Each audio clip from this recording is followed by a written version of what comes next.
Nesse vídeo a gente vai falar sobre a independência do Brasil e como esse processo foi bem diferente da imagem heróica que a gente aprendeu na escola, sendo na verdade um arranjo político que manteve quase tudo do jeito que estava. Eu sou o Mohamed e sejam bem-vindos ao V de História, moçada!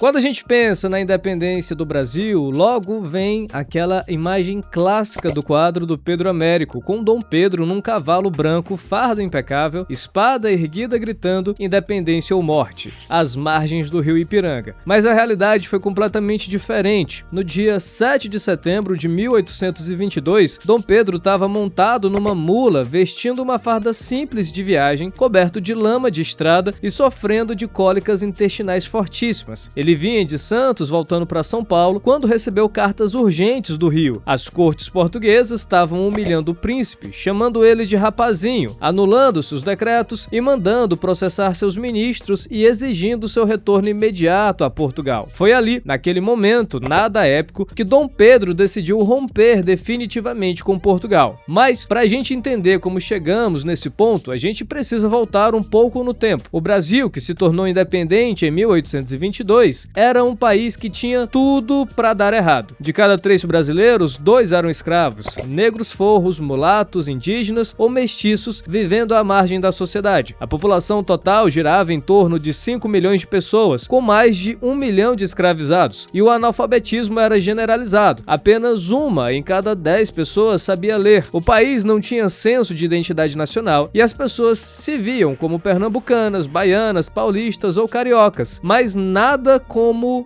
brasileiras. A economia era totalmente dependente da monocultura de exportação baseada no latifúndio e no trabalho escravo. Era agrária, rudimentar, viciada no tráfico negreiro, não havia diversificação, indústria, quase nada, além de fazendas produzindo açúcar, algodão, tabaco e café. E para piorar, quando Dom João VI voltou para Portugal em 1821, ele raspou os cofres brasileiros. O rei acabou esvaziando o Banco do Brasil, levando todo o ouro e diamante do tesouro. Dom Pedro acaba assumindo com os cofres vazios, sem dinheiro, sem soldados ou armas para a guerra que estava para chegar. Além disso, o isolamento geográfico e as rivalidades entre províncias eram enormes. Notícias demoravam meses para circular. Uma decisão tomada no Rio acabava podendo levar 3, 4 meses para chegar no interior de Goiás ou no Amazonas. Não havia estradas decentes, comunicação eficiente muito menos. Cada província vivia isolada, criando o cenário perfeito para fragmentação. O grande medo era que o Brasil seguisse o caminho da América Espanhola, despedaçada em várias repúblicas em um conflito constante. A grande ruptura não aconteceu em 1822, mas em 1808, com a chegada da família real fugindo do Napoleão. Dom João VI decretou a abertura dos portos ali naquele momento às nações amigas, quebrando o pacto colonial de vez. O Brasil, que antes era propriedade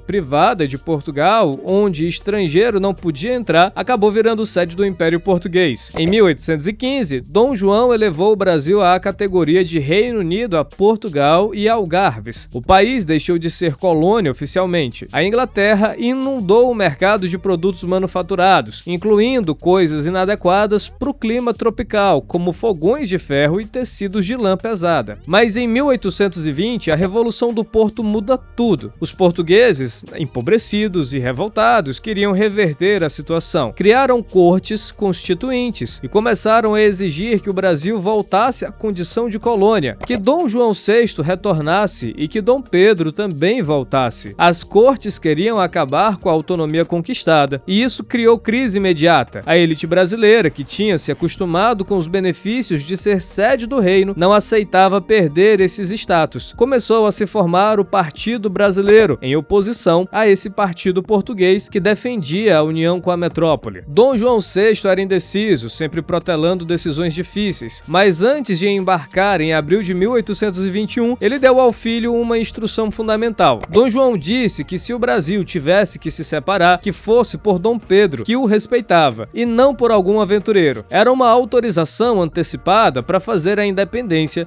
mantendo o controle na família Bragança. Isso revela a natureza do processo que que foi um negócio de família para evitar fragmentação, como na América Espanhola. Dom Pedro ficou como príncipe regente, mas as cortes portuguesas começaram a atacá-lo sistematicamente. Anulavam seus decretos, questionavam sua autoridade, processavam seus ministros. E em janeiro de 1822, chegou uma ordem definitiva para o príncipe voltar imediatamente a Portugal. Aquele foi o dia do fico. Pressionado por petições e lideranças brasileiras, Dom Pedro declarou que ficaria e não voltaria a Portugal. Mas o detalhe crucial foi a dona Leopoldina. A imperatriz estava grávida de 7 meses e recusou embarcar naquelas condições. Ela não ia viajar grávida atravessando o Atlântico. Isso deu a Dom Pedro a justificativa perfeita para desobedecer às cortes. Ele não podia abandonar a esposa grávida. Leopoldina era culta, com visão política, mais clara que o marido. Ela usou a gravidez estrategicamente para forçar a permanência do príncipe. Depois, convenceu José Bonifácio a aceitar o ministério, formando a dupla que arquitetou a independência. José Bonifácio de Andrada e Silva era o homem mais preparado do Brasil naquela época. Tinha viajado o mundo, estudado na Europa, era naturalista, mineralogista, estadista e tinha um projeto claro de Brasil. Bonifácio queria criar um grande império tropical unificado, capaz de resistir às pressões externas. Para ele, a única forma de evitar a fragmentação era manter uma monarquia constitucional com um rei como centro de força e unidade. Defendia ideias avançadas como reforma agrária e integração de escravos indígenas, mas era realista. Sabia que para manter a elite do lado do projeto seria necessário fazer concessões enormes. A maior foi manter a escravidão intocada. E você, o que está achando sobre essa contradição de fazer uma independência sem libertar os escravos? Será que dá para chamar isso realmente de libertação? Comenta aí embaixo. Mas voltando ao nosso assunto, a elite tinha medo paralisante de duas coisas. Primeiro, medo de rebelião escrava nos moldes do Haiti, onde escravizados massacraram senhores e criaram a primeira República Negra das Américas. Esse pavor do haitianismo era real. E segundo, o medo da fragmentação. Eles olhavam para o caos da América Espanhola com guerras civis intermináveis e pensavam que o Brasil poderia seguir o mesmo caminho sem autoridade central forte. A fórmula que José Bonifácio e a elite encontraram foi manter Dom Pedro como imperador constitucional, preservar a estrutura escravocrata e latifundiária e garantir a unidade a qualquer custo. A Inglaterra teve papel fundamental como mediadora. Os britânicos tinham interesses econômicos enormes desde a abertura dos portos. Queriam garantir a estabilidade para manter os negócios funcionando. A Inglaterra pressionou Portugal para aceitar a independência mediante indenização de 2 milhões de libras. Era fortuna absurda que o Brasil pagou com dinheiro emprestado por bancos ingleses. O Brasil se endividou com a Inglaterra para pagar Portugal pelo direito de ser independente. E, ao mesmo tempo, a Inglaterra pressionava para abolir o tráfico negreiro, mas sem sucesso, porque a elite considerava a abolição impraticável. Nos meses seguintes ao fico, a situação se deteriorou. As cortes intensificaram os ataques a Pedro e, em agosto de 1822, Dona Leopoldina, no Rio, como regente, enquanto Dom Pedro viajava por São Paulo, recebeu cartas que eram verdadeiros insultos. As cortes anulavam decretos do príncipe, mandavam prender José Bonifácio e exigiam o retorno imediato de Dom Pedro. Leopoldina reuniu o Conselho de Estado e foi ela, com José Bonifácio, quem assinou a Declaração de Independência. Despacharam cartas urgentes para Dom Pedro. Leopoldina escreveu a frase que entrou para a história, que foi: "O pomo está maduro, colhei-o já, senão apodrece." Quando Dom Pedro recebeu essas cartas às margens do Ipiranga, ele estava exausto, doente e irritado. Ali ele decidiu romper de vez. O grito não foi proclamação épica ensaiada, foi reação de raiva de um jovem de 23 anos que se sentiu humilhado. Nos dias seguintes, Dom Pedro voltou para o Rio e foi aclamado imperador constitucional do Brasil em outubro de 1822. Mas a história que a gente aprende de que a independência foi pacífica é falsa. Houve guerra sangrenta. As províncias do Norte e Nordeste, especialmente Bahia, Maranhão e Pará, tinham guarnições portuguesas que não reconheceram a independência. Houve combates intensos que duraram 21 meses. Milhares morreram. Na Bahia, tropas portuguesas cercaram Salvador e a população sofreu com fome e doenças. Foi lá que morreu a freira Joana Angélica, ferida com baioneta por soldados portugueses quando tentou impedir a invasão do seu convento em agosto de 1822. 1822. Ela se tornou mártir da independência, mas a história oficial prefere não falar sobre a violência do processo. Dom Pedro estava desesperado, tinha um país enorme para controlar, sem dinheiro, sem exército ou marinha. Então, contratou mercenários estrangeiros. O mais famoso foi Lord N. Tinha lutado nas guerras napoleônicas e nas guerras de independência da América do Sul. Era um gênio militar, mas obcecado por dinheiro. Dom Pedro o contratou em 1822 para comandar a marinha e expulsar tropas portuguesas do norte e nordeste. Sem ele, essas províncias provavelmente teriam se separado. Ele foi fundamental para a unidade territorial, mas acabou sendo um vilão. Depois de libertar São Luís, em 1823, ele saqueou a cidade como se fosse um território inimigo. Choneiro de comerciantes, tratou a população com brutalidade. Quando Dom Pedro recusou pagar as quantias astronômicas que exigia, o almirante roubou uma fragata brasileira e fugiu para a Inglaterra com parte do tesouro saqueado. Foi um escândalo que mostra as contradições dessa independência. Enquanto isso, no Rio, começava outra disputa, a elaboração da Constituição. Em 1823, foi convocada a Assembleia Constituinte para redigir a Carta Magna. A Assembleia virou campo de batalha entre três grupos. Tinha o Partido Brasileiro, elite liberal, proprietária de terras e escravos, que queria monarquia constitucional com poderes limitados para o imperador. Tinha o Partido Português, ligado a Dom Pedro e aos interesses absolutistas, que defendiam que o imperador deveria ser forte. E tinham os grupos radicais, que desconfiavam de Dom Pedro por ser herdeiro do trono português e temiam que ele reunificasse Brasil e Portugal. Antes da gente continuar, vou só te pedir uma coisinha. Se você tá por aqui ainda, é porque tá gostando, então não esquece de deixar o like para ajudar a fortalecer o canal com a sua participação, por favor. E agora vamos voltando ao nosso assunto, porque o que aconteceu na Constituinte acabou sendo decisivo. O projeto de Constituição ficou conhecido como Constituição da Mandioca. Esse nome vinha do fato de que o direito de voto era calculado com base na renda anual em alqueires de farinha de mandioca. O projeto era absurdamente excludente. Barrava do voto os não católicos, criados de servir, empregados do comércio, administradores de fazendas e todos que tivessem a renda anual inferior a 100 mil réis. Na prática, isso significava que apenas a elite agrária poderia votar. Os debates na Constituinte eram tempestuosos. Tinha populares nas galerias que vaiavam ou aplaudiam os discursos, criando uma atmosfera de pressão que assustava os deputados. A elite tinha pavor do povo e que o povo tomasse as rédeas do processo e transformasse aquilo numa revolução social de verdade. Dom Pedro foi ficando irritado com todos os rumos da Constituinte e achava que os deputados limitavam demais o seu poder. A tensão explodiu em novembro de 1823, quando o imperador dissolveu a Assembleia à força. Tropas cercaram o prédio, deputados foram presos, alguns exilados, incluindo os irmãos Andrade e José Bonifácio. Foi um golpe de Estado. Dom Pedro nomeou um Conselho de Estado de sua confiança e mandou redigir nova Constituição, que ele imporia sem votação. A Constituição, outorgada de 1824, era liberal no papel, mas autoritária na prática. Ela garantia liberdades individuais, separação de poderes, mas também criava o poder moderador, uma invenção exclusiva do imperador que lhe dava autoridade para dissolver o parlamento,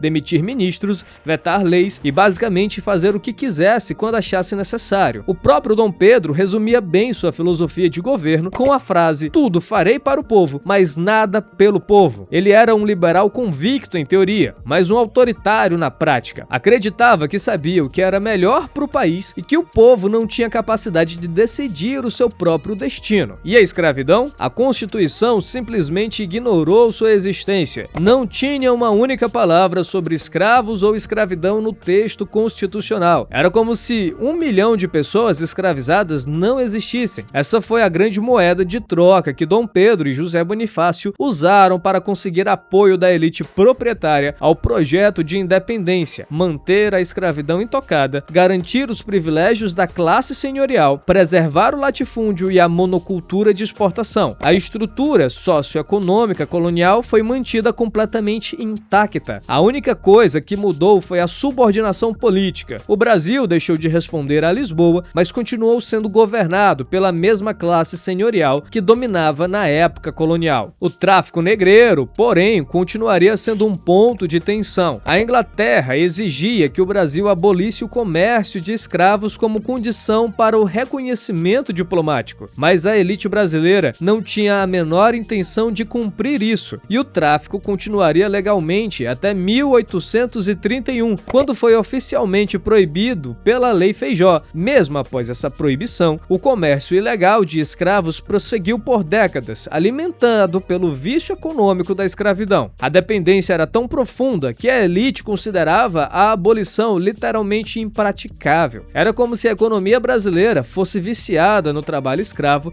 e não conseguisse funcionar sem ele. Para a imensa maioria da população brasileira, nada mudou, absolutamente nada. Os escravos continuaram escravos, os negros forros, mulatos, indígenas e mestiços continuaram marginalizados, sem direitos civis ou políticos. Os pobres e analfabetos continuaram excluídos de qualquer participação na vida pública. Eles foram os órfãos da independência, como disse o historiador Laurentino Gomes. O processo aconteceu completamente sobre suas cabeças, sem que tivessem qualquer voz ou influência. A notícia da independência demorou meses para chegar ao interior do país. Existem relatos de regiões remotas, onde as pessoas só souberam que o Brasil tinha se tornado independente quase um ano depois do Grito do Ipiranga. Além disso, o papel popular no processo foi praticamente nulo. Houve participação um pouco maior nas cidades costeiras, onde a população urbana pressionou para que Dom Pedro ficasse no Brasil e rompesse com Portugal, mas no interior, onde vivia a maior parte dos brasileiros, ninguém participou de quase nada. Acaba que a independência foi um arranjo de cúpula negociado entre a elite nacional e a coroa portuguesa com a Inglaterra. O povo só teria um papel mais decisivo anos depois, em 1831, quando pressões populares forçaram a abdicação de Dom Pedro I. Mas em 1822, o processo foi totalmente controlado de cima para baixo. E tem outro elemento fundamental que a gente precisa entender, e a vida pessoal de Dom Pedro estava completamente entrelaçada com a política de Estado de um jeito que seria impensável hoje. No dia 29 de agosto de 1822, apenas 9 dias antes do Grito do Ipiranga, Dom Pedro conheceu Domitila de Castro e Melo, que depois se tornaria a Marquesa de Santos e a amante mais famosa do imperador. O caso dos dois começou imediatamente e durou anos. Domitila teve enorme influência sobre Dom Pedro. Mais tarde, quando o Brasil negociava o reconhecimento formal da independência com Portugal, o embaixador britânico usou Domitila para pressionar o imperador a aceitar os termos desfavoráveis do tratado. O diplomata sabia que Dom Pedro era completamente apaixonado pela amante e que ela poderia convencê-lo de coisas que ministros não conseguiam. Isso mostra como o pessoal e o político se misturavam de forma absurda naquele tempo. O reconhecimento internacional da independência brasileira foi outro processo longo e complicado. Portugal só aceitou reconhecer oficialmente a separação em 1825, 3 anos depois do Grito do Ipiranga. O principal entrave era justamente Dom Pedro ser o herdeiro do trono português. Se ele herdasse Portugal, os dois países voltariam a se unir automaticamente. Para resolver isso, Dom Pedro teve que renunciar formalmente aos direitos sobre o trono português em favor de sua filha Maria da Glória. Mesmo assim, Portugal exigiu aquela indenização de 2 milhões de libras, que o Brasil pagou com dinheiro emprestado pela Inglaterra, criando uma dívida externa que começou no nascimento do país. Outros países foram reconhecendo a independência aos poucos. Os Estados Unidos foram os primeiros em 1824. A Inglaterra reconheceu oficialmente em 1825, mas cada reconhecimento vinha com condições e negociações complexas que levaram tempo para se consolidar. A Inglaterra, por exemplo, exigiu que o Brasil se comprometesse a acabar com o tráfico de escravos, o compromisso que só se concretizaria legalmente em 1831 com a Lei Feijó, embora o cumprimento prático tenha sido muito posterior. A independência do Brasil foi essencialmente um processo de manutenção de privilégios da elite proprietária, disfarçado de libertação nacional. Não houve ruptura social, não houve abolição da escravidão, não houve redistribuição de terras, não houve inclusão popular. O que houve foi uma mudança de subordinação política. Em vez de responder a Lisboa, o Brasil passou a ser governado por sua própria elite, mas essa elite manteve exatamente o mesmo sistema socioeconômico colonial. A única coisa que mudou de fato foi quem mandava, mas o sistema de dominação continuou idêntico. Se você chegou até aqui, muito obrigado. Se inscreve no canal e ativa as notificações caso não seja inscrito ainda. E se já for, dá uma olhadinha para verificar se ainda tá com a inscrição ativa. Obrigado pela atenção, abraço e até a próxima, moçada!